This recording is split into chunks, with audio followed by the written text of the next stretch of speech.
വളരെ ടേസ്റ്റി ആയിട്ടുള്ള ഒരു മാങ്ങ അച്ചാറിൻ്റെ റെസിപ്പിയാണ് ഞാൻ ഇന്ന് കാണിക്കുന്നത്. അപ്പോൾ അതിന് വേണ്ടിയിട്ട് ഞാൻ 2 മാങ്ങ എടുത്തിട്ടുണ്ടായിരുന്നു. അപ്പോൾ അതിനകത്ത് ഒന്ന് പഴുത്തു പോയി. പഴുത്തെന്ന് പറഞ്ഞു കഴിഞ്ഞാൽ ചെനച്ചതേ ഉള്ളൂ, പക്ഷെ നല്ല പുളിയുള്ള മാങ്ങ ആയതുകൊണ്ട് നമുക്ക് അച്ചാറിട്ടാൽ അത് നല്ലതായിരിക്കും. ഒരെണ്ണം പച്ചയാണ്. അപ്പം നമുക്ക് നിങ്ങൾ ഇതുപോലെ തന്നെ ഒന്ന് അച്ചാറിട്ട് ഒന്ന് ട്രൈ ചെയ്ത് നോക്കാം. അപ്പം നിങ്ങൾക്ക് മനസ്സിലാകും അത്ര ടേസ്റ്റിയാണ് ഈ മാങ്ങ അച്ചാർ. അപ്പോൾ അതിന് വേണ്ടി നമുക്കിത് ചെറുതായിട്ട് നല്ല കുനുകുനായിട്ട് നമുക്ക് ഈ മാങ്ങ അരിഞ്ഞെടുക്കാം. ചെറുതായിട്ട് നമ്മൾ നല്ല കുനുകുന പോലെയാണ് അരിഞ്ഞിരിക്കുന്നത്. ഒരു വലിയ സ്പൂൺ അളവിൽ ഈ മാങ്ങയ്ക്കകത്ത് ഉപ്പ് ചേർത്ത് തിരുമ്മി വെച്ചിരിക്കുകയാണ്. അതിലേക്ക് ആവശ്യത്തിനുള്ള എണ്ണ ഒഴിച്ച് കൊടുത്തിട്ടുണ്ട്. 2 സ്പൂണ് കടുകിട്ട് കൊടുക്കാം. വലിയ വെളുത്തുള്ളിയാണ്, അതൊരു 15 എണ്ണം ചെറുതായിട്ട് ഞുറുക്കിയിട്ട്, ഒരു ചെറിയ കഷ്ണം ഇഞ്ചി ചെറുതായിട്ട് അരിഞ്ഞിട്ട്, 2 കറിവേപ്പില ഇട്ട് കൊടുക്കും. ഇത് നന്നായിട്ട് നമുക്കൊന്ന് ഇളക്കി യോജിപ്പിച്ചെടുക്കാം.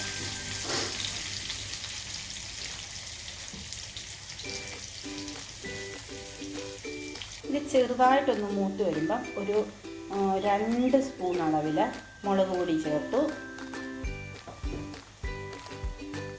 ഒരു ചെറിയ സ്പൂൺ അളവിൽ മഞ്ഞൾപ്പൊടി ചേർത്തു, കടുകും ഉലുവായും കൂടെ പൊടിച്ചതാണ്, അത് ഒരു 1/2 സ്പൂണ് ചേർത്തു, ഒരു 1/4 സ്പൂൺ അളവിൽ കായപ്പൊടിയും ചേർത്ത് കൊടുത്തു.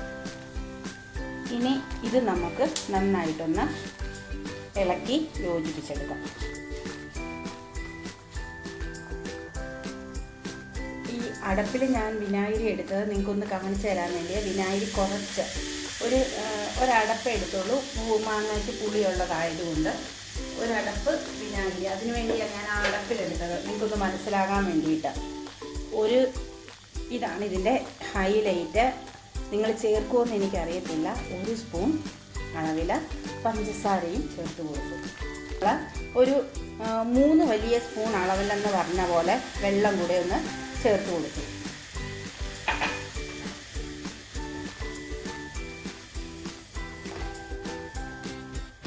ഇതൊന്ന് തിളച്ച് നമുക്ക് വരുമ്പം നമുക്ക് മാങ്ങ ഇട്ട് കൊടുക്കാം.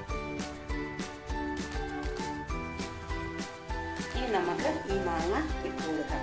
മാങ്ങ ഇട്ടാൽ നമ്മൾ ഫ്ലെയിം ഓഫ് ചെയ്തിരിക്കണം, അല്ലെങ്കിൽ മാങ്ങ വെന്ത് പോകും. ഇനി ഈ മാങ്ങ നമുക്ക് ഇട്ട് കൊടുക്കാം.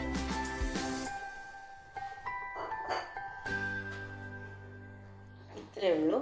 നമ്മുടെ മാങ്ങ അച്ചാർ നമ്മൾ റെഡിയായി കഴിഞ്ഞു. ഇനി ഇതിനകത്ത് എരിവ് വേണ്ടവർക്ക് ആ മുളക് പൊടി 1 സ്പൂൺ കൂടെ വേണമെങ്കിൽ ആക്കാം. എരിവ് വേണ്ടാത്തവർക്ക് മുളക് പൊടി കുറച്ചുകൂടെ കുറയ്ക്കാം.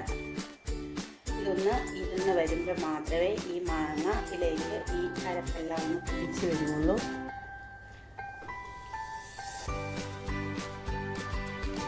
പിരിയമുളക് കൂടി ചേർക്കുമായിരുന്നെങ്കിൽ ഇപ്പം നല്ല കളറ് കണ്ടേനെ. ഞാൻ പിരിയമുളകല്ല എൻ്റെ, അപ്പോൾ അതുകൊണ്ടാണ് ഇച്ചിരി കളറ് കുറവായിട്ട് നിങ്ങൾക്ക് തോന്നുന്നത്. നിങ്ങൾക്ക് ഇഷ്ടപ്പെട്ടെന്ന് വിചാരിക്കുന്നു. ഇഷ്ടപ്പെട്ടാൽ ലൈക്ക് ചെയ്യണം, സബ്സ്ക്രൈബ് ചെയ്യണം, ഷെയർ ചെയ്യണം. അപ്പം ഓക്കെ, താങ്ക് യു.